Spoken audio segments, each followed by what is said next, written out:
very warm welcome to the NIHR Research Support Service, University of Southampton and Partners Essential Guide to Grant Applications. As you know, this is a 3-day course and you're going to learn, hopefully, how to pitch and write grant applications, including the technical side of things. So I'm going to start talking about what is a research grant application. Well, firstly, it's not a research paper. That's basically disseminating your results, usually to an audience who are interested in your field. It's not a research protocol, because that's really the nitty-gritty of how you're going to run your project. So it goes into a lot more specific detail than a grant application would. It's not an ethics application, although a grant application will want to know that you are going through the appropriate ethics processes, but that will obviously concentrate on particular aspects of your application. It's basically an application for money. It's competitive. And at the end of the day, it is a sales pitch. You are competing against other people for a limited pot of money.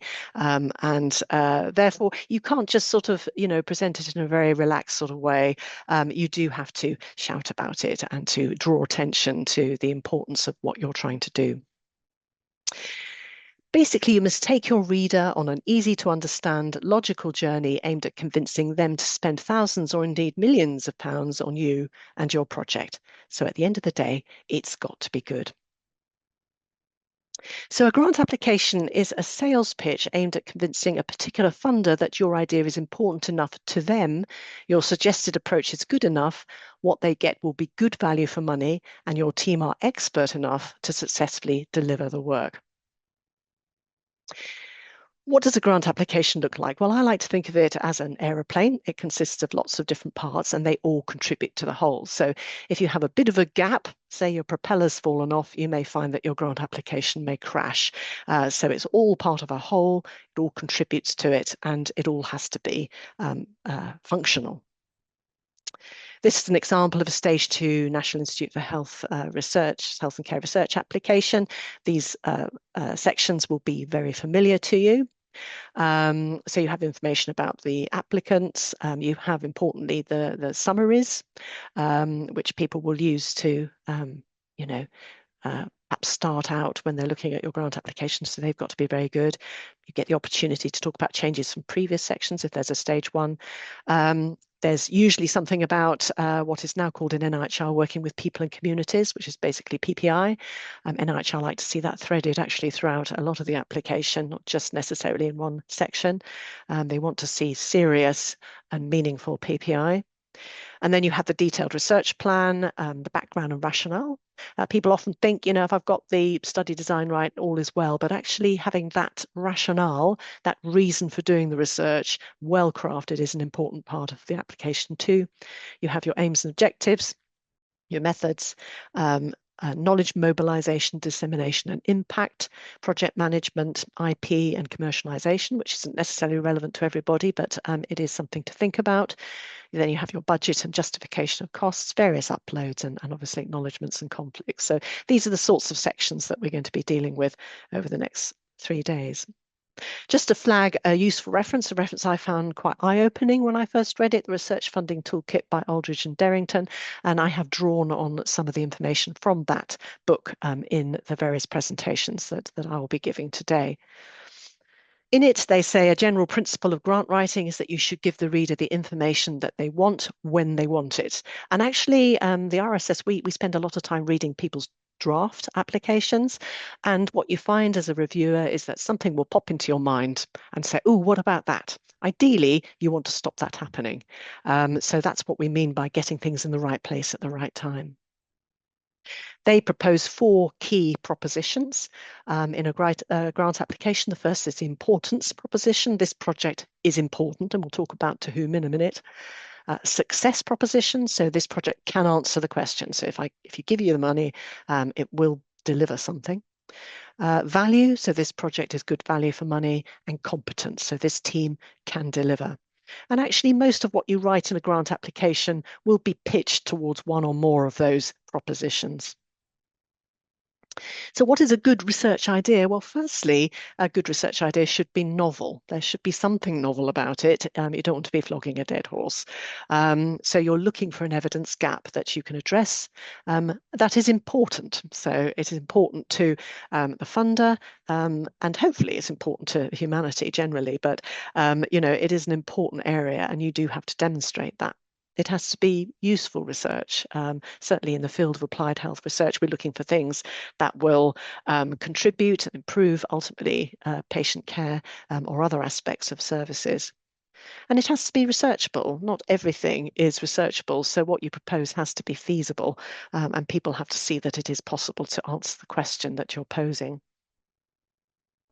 So that question, important to whom? Very definitely to the funder's remit.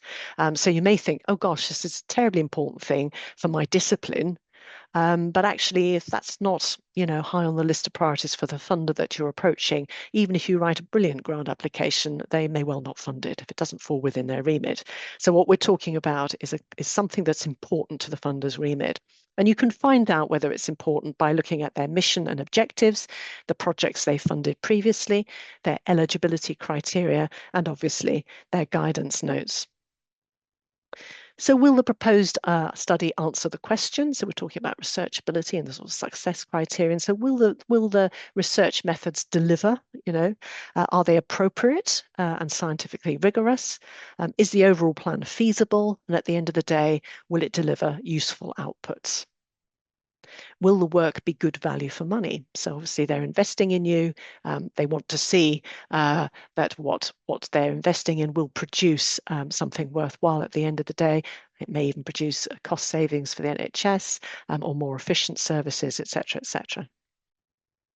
And are you a credible applicant? So you need to apply for the award at the right level for you in terms of your background, expertise, and track record.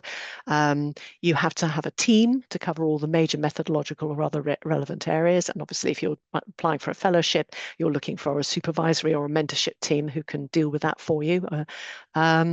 You are eligible for the scheme as a person, and also you have an eligible host institution and support from that institution to support the project and the research that you wish to undertake. So a research grant application is a competitive sales pitch aimed at convincing a particular funder that your idea is important to them, that your suggested approach will successfully deliver something meaningful, that what they get will be good value for money, that you, your team, and host institution are eligible for funding and competent to undertake the work. But even if you have all of those things, unless you could convey these to funders, reviewers, and panels through your writing, you will not get funded. You may say, well, sometimes you get an opportunity to be interviewed, and that's true. But if that does happen in a funding scheme, and it's certainly not true for all funding schemes, you still have to get through the remit check and often some sort of stage 1 based on your writing. There's a big difference between having the idea and presenting the idea. So like a picture, research grant application should not be jumbled up, unclear, difficult to decipher, confusing or unconvincing. It should be clear, unambiguous, easy on the eye, easy on the brain, and convincing. At the RSS, we see a few brilliant ideas beautifully crafted. We see a lot of brilliant ideas, perhaps not so brilliantly crafted. We see a few perhaps not very good ideas, brilliantly crafted, and you'd be amazed at how far they get down the funding channel sometimes. And we see a few, bad ideas that are badly presented. But it's that brilliant ideas, less well presented, that we're trying to help out with here. Note, it doesn't matter how well your application is presented. If you've got a poor research question, you're not in scope for the funder, your team are not qualified to do the work, you or your host institution are not eligible to hold the grant, you're being overambitious or unrealistic, research is not good value for money, you don't follow the guidance notes, that always gives people an excuse to chuck you out, especially when they've got a big pile to work through. Your application is incomplete, likewise, and even if you miss the deadline. Now, some funders are more flexible than others, but many, obviously, if you miss it by a minute, you've had it.